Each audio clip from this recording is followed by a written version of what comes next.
Hello friends, ನಮ್ಮ ಚಾನೆಲ್ಗೆ ನಿಮ್ಮೆಲ್ಲರಿಗೂ ಸ್ವಾಗತ. ಇವತ್ತು ನಾವು Sherlock Holmes season 1 episode number 1 ಅನ್ನು ಎಕ್ಸ್ಪ್ಲೇನ್ ಮಾಡಲು ಹೊರಟಿದ್ದೇವೆ. ಒಂದು ವೇಳೆ ನನ್ನ ಈ ವಿಡಿಯೋಗೆ ಒಳ್ಳೆಯ ರೆಸ್ಪಾನ್ಸ್ ಬಂದರೆ ನಾನು ಇದರ ಎಪಿಸೋಡ್ ನಂಬರ್ 2 ಕೂಡ ಹಾಕುತ್ತೇನೆ.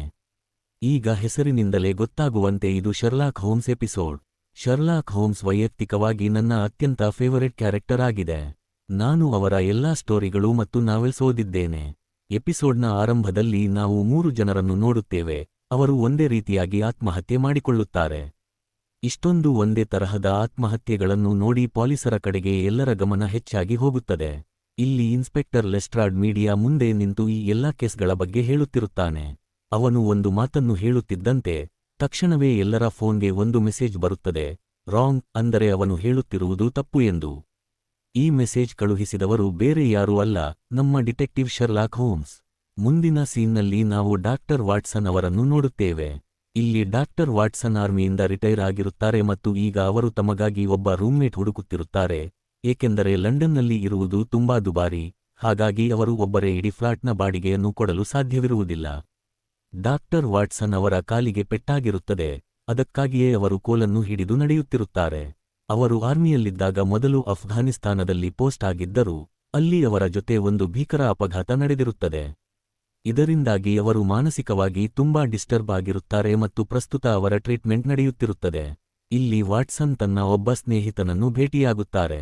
ಆಗ ಆ ಸ್ನೇಹಿತ ತನಗೆ ಒಬ್ಬ ವ್ಯಕ್ತಿ ಗೊತ್ತು, ಅವನ ಜೊತೆ ನೀನು ಫ್ಲಾಟ್ ಶೇರ್ ಮಾಡಿಕೊಳ್ಳಬಹುದು ಎಂದು ಹೇಳುತ್ತಾನೆ. ಇದರ ನಂತರ ವಾಟ್ಸನ್ ಮತ್ತು ಅವನ ಸ್ನೇಹಿತ ಶರ್ಲಾಕ್ ಹೋಮ್ಸ್ನನ್ನು ಭೇಟಿಯಾಗಲು ಅವನ ಲ್ಯಾಬ್ಗೆ ಹೋಗುತ್ತಾರೆ.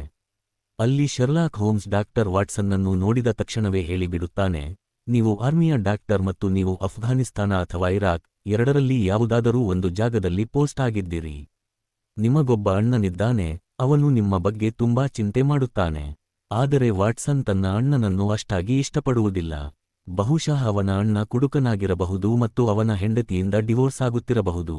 ಡಾಕ್ಟರ್ ವಾಟ್ಸನ್ ಸಂಪೂರ್ಣವಾಗಿ ಶಾಕ್ ಆಗುತ್ತಾರೆ.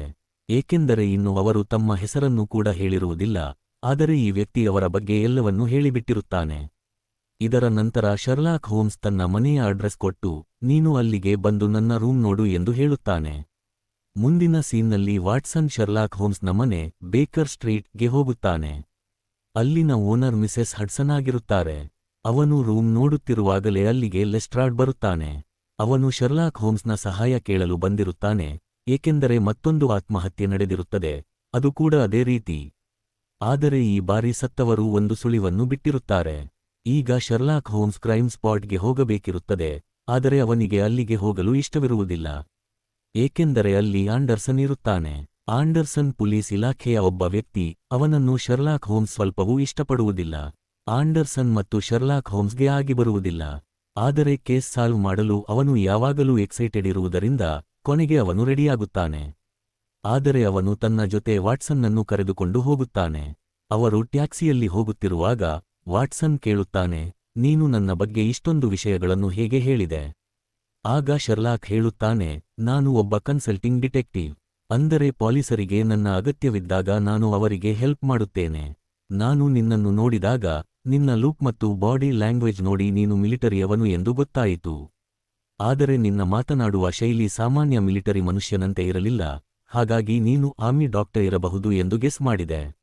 ನಿನ್ನ ಬಾಡಿ ಮೇಲೆ ಟ್ಯಾನಿಂಗ್ ಇದೆ, ಆದರೆ ನಿನ್ನ ಕೈಯಲ್ಲಿ ವಾಚ್ ಕಟ್ಟುವ ಜಾಗದಲ್ಲಿ ಟ್ಯಾನಿಂಗ್ ಇಲ್ಲ. ಜನರು ಟ್ಯಾನಿಂಗ್ ಮಾಡಲು ಸ್ಪೆಷಲ್ ಆಗಿ ಹೋದಾಗ ಇಡೀ ಬಾಡಿಗೆ ಟ್ಯಾನಿಂಗ್ ಮಾಡಿಸಿಕೊಳ್ಳುತ್ತಾರೆ. ಅಂದರೆ ನೀನು ತುಂಬಾ ಬಿಸಿಲಿರುವ ಜಾಗದಲ್ಲಿ ಪೋಸ್ಟ್ ಆಗಿದ್ದೆ ಮತ್ತು ಈ ಟ್ಯಾನಿಂಗ್ ನಿನಗೆ ಕೆಲಸ ಮಾಡುವಾಗ ಬಂದಿದೆ. ನಿನ್ನ ನಡಿಗೆಯಲ್ಲಿ ಸ್ವಲ್ಪ ತೊಂದರೆ ಇದೆ, ಅದಕ್ಕೆ ನೀನು ಸ್ಟಿಕ್ ಯೂಸ್ ಮಾಡುತ್ತೀಯಾ? ಆದರೂ ನೀನು ಲ್ಯಾಬ್ಗೆ ಬಂದ ತಕ್ಷಣ ಕುಳಿತುಕೊಳ್ಳಲು ಚೇರ್ ಕೇಳಲಿಲ್ಲ, ತುಂಬಾ ಹೊತ್ತು ಹಾಗೆ ನಿಂತಿದ್ದೆ. ಅಂದರೆ ನೀನು ಇದ್ದ ಜಾಗದಲ್ಲಿ ನಿನ್ನ ಜೊತೆ ಯಾವುದೋ ಇನ್ಸಿಡೆಂಟ್ ನಡೆದಿದೆ, ಅದರಿಂದ ನೀನು ಮೆಂಟಲಿ ಸ್ವಲ್ಪ ಡಿಸ್ಟರ್ಬ್ ಆಗಿದ್ದೀಯಾ? ಈ ಎಲ್ಲಾ ವಿಷಯಗಳು ಅಫ್ಘಾನಿಸ್ತಾನ ಅಥವಾ ಇರಾಕ್ನಲ್ಲೇ ಸಾಧ್ಯ. ಮತ್ತು ನಿನ್ನ ಫೋನ್ ತುಂಬಾ ಎಕ್ಸ್ಪೆನ್ಸಿವ್ ಆಗಿದೆ. ಇಷ್ಟೊಂದು ಎಕ್ಸ್ಪೆನ್ಸಿವ್ ಫೋನ್ ಇಟ್ಟುಕೊಂಡು ನೀನು ಶೇರಿಂಗ್ ಫ್ಲಾಟ್ ಹುಡುಕುತ್ತಿದ್ದೀಯಾ ಎಂದರೆ ನೀನು ಇದನ್ನು ನಿನ್ನ ದುಡ್ಡಿನಿಂದ ತಗೊಂಡಿಲ್ಲ. ಅಂದರೆ ಇದನ್ನು ಯಾರೋ ನಿನಗೆ ಗಿಫ್ಟ್ ಮಾಡಿದ್ದಾರೆ.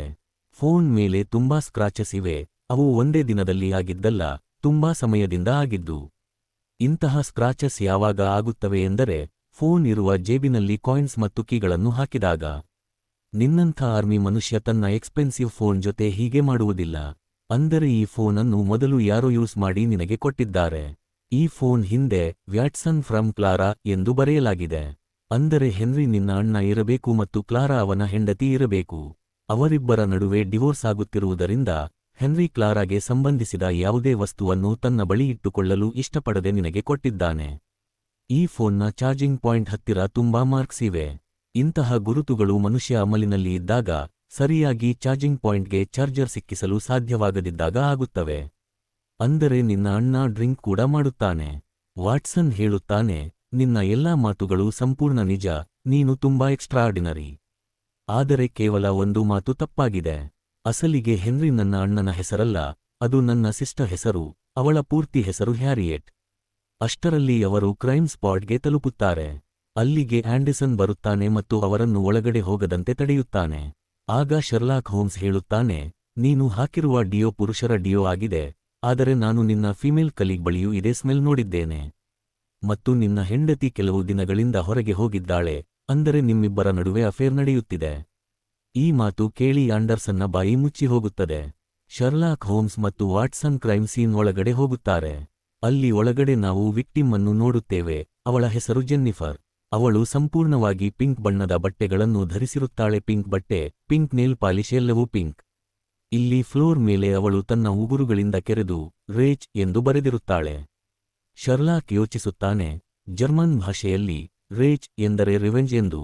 ಆದರೆ ಅದರ ನಂತರ ಅವನಿಗೆ ನೆನಪಾಗುತ್ತದೆ, ಸ್ವಲ್ಪ ಮುಂಚೆ ಅವನು ಹ್ಯಾರಿಯೆಟನ್ನು ಹೆನ್ರಿ ಎಂದು ತಪ್ಪು ತಿಳಕೊಂಡಿದ್ದನು. ಅಂದರೆ ಇಲ್ಲೂ ಯಾವುದೋ ಬೇರೆ ಹೆಸರು ಇರಬಹುದು, ಮತ್ತು ಅವನು ಅರ್ಥಮಾಡಿಕೊಳ್ಳುತ್ತಾನೆ ಆ ಹೆಸರು ರೇಚಲ್. ಅವಳ ಬಟ್ಟೆಗಳನ್ನು ಚೆಕ್ ಮಾಡಿದಾಗ ಅವು ಒದ್ದೆಯಾಗಿರುತ್ತವೆ, ಕಾಲರ್ ಒಳಗಿನ ಭಾಗವು ಒದ್ದೆಯಾಗಿರುತ್ತದೆ. ಪ್ಲಸ್ ಅವಳ ಬಳಿ ಒಂದು ಛತ್ರಿ ಕೂಡ ಇರುತ್ತದೆ, ಆದರೆ ಅದು ಸಂಪೂರ್ಣ ಡ್ರೈ ಇರುತ್ತದೆ. ಅಂದರೆ ಆ ಲೇಡಿ ತುಂಬಾ ಜೋರಾಗಿ ಮಳೆ ಮತ್ತು ಗಾಳಿ ಬರುವ ಜಾಗದಿಂದ ಬರುತ್ತಿದ್ದಾಳೆ.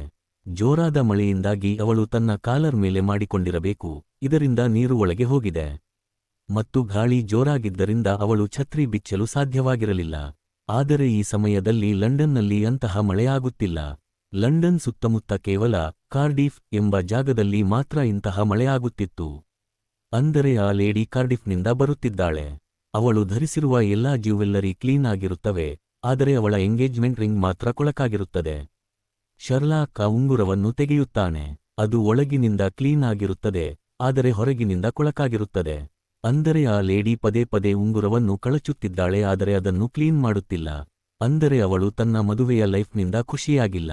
ಅವಳು ಉಂಗುರ ಕಳಚಲು ಕಾರಣ, ಅವಳಿಗೆ ತುಂಬಾ ಜನ ಬಾಯ್ಫ್ರೆಂಡ್ಸ್ ಇರಬಹುದು ಮತ್ತು ಅವರಿಗೆ ತನಗೆ ಮದುವೆಯಾಗಿದೆ ಎಂದು ಗೊತ್ತಾಗಬಾರದು ಎಂದು. ಅವಳ ಕಾಲಿನ ಮೇಲೆ ಟೈರ್ನ ಕಲೆ ಇರುತ್ತದೆ, ಅಂದರೆ ಅವಳ ಬಳಿ ಒಂದು ಬ್ರೀಫ್ ಕೇಸ್ ಇರಬೇಕಿತ್ತು, ಅದರ ಕಲೆ ಅದು. ಆದರೆ ಅಲ್ಲಿ ಬ್ರೀಫ್ ಕೇಸ್ ಇರುವುದಿಲ್ಲ. ಲೆಸ್ಟ್ರಾಡ್ ಹೇಳುತ್ತಾನೆ, ನಮಗೆ ಯಾವುದೇ ಬ್ರೀಫ್ ಕೇಸ್ ಸಿಕ್ಕಿಲ್ಲ ಎಂದು. ಆಗ ಶರ್ಲಾಕ್ ರೇಚಲ್ ಅನ್ನು ಹುಡುಕಿ ಎಂದು ಹೇಳಿ ಬ್ರೀಫ್ ಕೇಸ್ ಹುಡುಕಲು ಹೊರಟು ಹೋಗುತ್ತಾನೆ. ಪಾಪ ಡಾಕ್ಟರ್ ವಾಟ್ಸನ್ ಅಲ್ಲೇ ನಿಂತಿರುತ್ತಾರೆ. ನಂತರ ಅವರು ಅಲ್ಲಿಂದ ಹೊರಟು ಬೇಕರ್ ಸ್ಟ್ರೀಟ್ ರೂಮ್ ಕಡೆಗೆ ಹೋಗುತ್ತಾರೆ.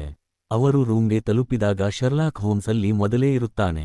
ಅವನು ವಾಟ್ಸನ್ಗೆ ಹೇಳುತ್ತಾನೆ, ನಿನ್ನ ಫೋನ್ನಿಂದ ಒಂದು ಮೆಸೇಜ್ ಟೈಪ್ ಮಾಡಿ ಟೇಬಲ್ ಮೇಲಿರುವ ನಂಬರ್ಗೆ ಕಳುಹಿಸು. ಆ ನಂಬರ್ ವಿಕ್ಟಿಮ್ ಜೆನ್ನಿಫರ್ನದ್ದಾಗಿರುತ್ತದೆ.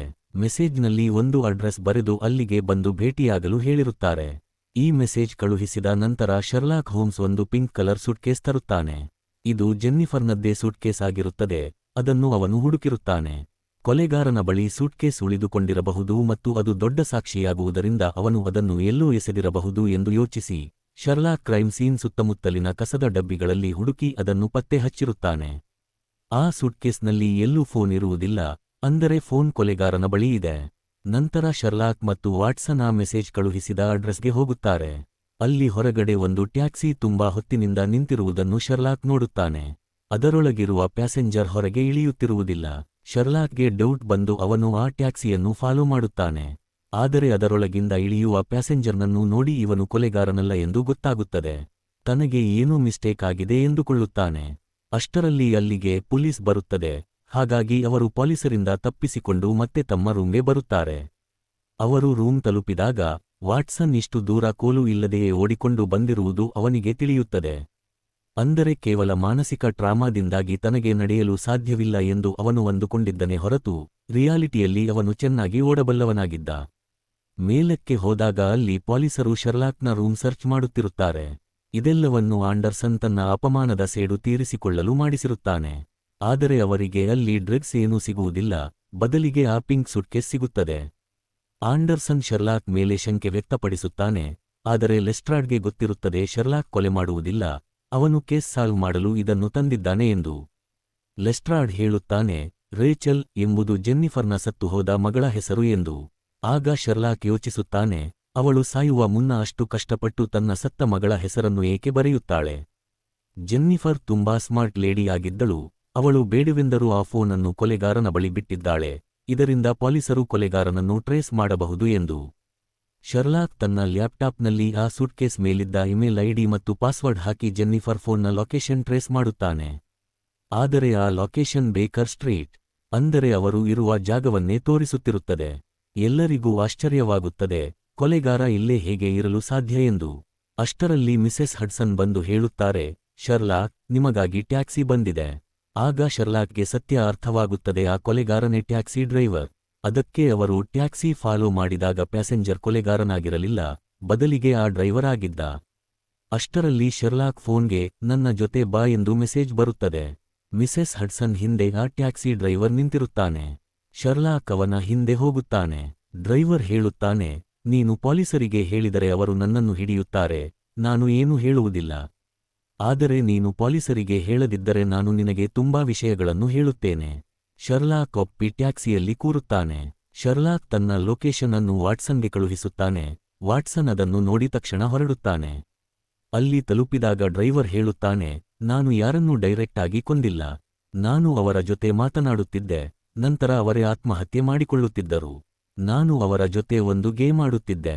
ಇಲ್ಲಿ 2 ಬಾಟಲಿಗಳಿವೆ, ಒಂದರಲ್ಲಿ ವಿಷದ ಮಾತ್ರೆ ಇದೆ, ಮತ್ತೊಂದರಲ್ಲಿ ಇಲ್ಲ. ನಾನು ಪ್ರತಿ ಬಾರಿಯೂ ಗೆಲ್ಲುತ್ತಿದ್ದೆ, ಅವರು ತಪ್ಪು ಮಾತ್ರೆ ತಿಂದು ಸಾಯುತ್ತಿದ್ದರು. ಶರ್ಲಾಕ್ ಅವನ ಬಗ್ಗೆ ಎಲ್ಲವನ್ನೂ ಹೇಳುತ್ತಾನೆ. ನಿನ್ನ ಹೆಂಡತಿ ನಿನ್ನನ್ನು ಬಿಟ್ಟು ಹೋಗಿದ್ದಾಳೆ, ಟ್ಯಾಕ್ಸಿಯಲ್ಲಿ ನಿನ್ನ ಮಕ್ಕಳ ಫೋಟೋ ಇದೆ, ಅದರಲ್ಲಿ ಹೆಂಡತಿಯ ಫೋಟೋ ಹರಿದಿದೆ. ಬಹುಶಃ ಅವಳು ಸತ್ತಿರಬಹುದು ಮತ್ತು ನೀನು ಈ ಕೊಲೆಗಳನ್ನು ಕೇವಲ ನಿನ್ನ ಮಕ್ಕಳಿಗೆ ದುಡ್ಡು ಕಳುಹಿಸಲು ಮಾಡುತ್ತಿದ್ದೀಯಾ. ಡ್ರೈವರ್ ಒಪ್ಪಿಕೊಳ್ಳುತ್ತಾನೆ, ಹೌದು, ನನಗೆ ಇಂತಹ ಜನರನ್ನು ಕೊಲ್ಲಲು ಯಾರೋ ದುಡ್ಡು ಕೊಡುತ್ತಿದ್ದಾರೆ. ಇನ್ನೊಂದು ಕಡೆ ವಾಟ್ಸನ್ ತಪ್ಪಾಗಿ ಎದುರಿನ ಬಿಲ್ಡಿಂಗ್ಗೆ ಹೋಗಿರುತ್ತಾನೆ. ಅಲ್ಲಿಂದ ಅವನಿಗೆ ಕಿಟಕಿಯಲ್ಲಿ ಶರ್ಲಾಕ್ ಕಾಣಿಸುತ್ತಾನೆ. ಶರ್ಲಾಕ್ ಆ ಮಾತ್ರೆಯನ್ನು ತಿನ್ನಲು ಹೋದಾಗ ವಾಟ್ಸನ್ ಎದುರಿನ ಬಿಲ್ಡಿಂಗ್ನಿಂದ ಆ ಟ್ಯಾಕ್ಸಿ ಡ್ರೈವರ್ಗೆ ಶೂಟ್ ಮಾಡುತ್ತಾನೆ. ಗುಂಡು ನೇರವಾಗಿ ಅವನ ಹಾರ್ಟ್ ಹತ್ತಿರ ತಗುಲುತ್ತದೆ. ಅವನು ಸಾಯುವ ಮುನ್ನ ಶರ್ಲಾಕ್ ಕೇಳುತ್ತಾನೆ, ನಿನಗೆ ಯಾರು ದುಡ್ಡು ಕೊಡುತ್ತಿದ್ದರು, ನಿನ್ನ ಬಾಸ್ ಯಾರು. ಆಗ ಆ ಡ್ರೈವರ್ ಹೇಳುತ್ತಾನೆ, ಮೊರಿಯಾರ್ಟಿ. ನಿಮಗೆ ಗೊತ್ತಿರುವಂತೆ ಮೊರಿಯಾರ್ಟಿ ಶರ್ಲಾಕ್ ಹೋಮ್ಸ್ ಅಷ್ಟೇ ಇಂಟೆಲಿಜೆಂಟ್ ಆಗಿರುವ ಅತಿ ದೊಡ್ಡ ವಿಲನ್. ಇದರ ನಂತರ ಡ್ರೈವರ್ ಸಾಯುತ್ತಾನೆ. ಅಲ್ಲಿಗೆ ಪೊಲೀಸ್ ಬರುತ್ತದೆ. ಡ್ರೈವರ್ನನ್ನು ಕೊಂದಿದ್ದು ವಾಟ್ಸನ್ ಎಂದು ಶರ್ಲಾಕ್ ಬಿಟ್ಟು ಬೇರೆ ಯಾರಿಗೂ ಗೊತ್ತಿರುವುದಿಲ್ಲ, ಆದರೆ ಶರ್ಲಾಕ್ ಆ ವಿಷಯವನ್ನು ಯಾರಿಗೂ ಹೇಳುವುದಿಲ್ಲ.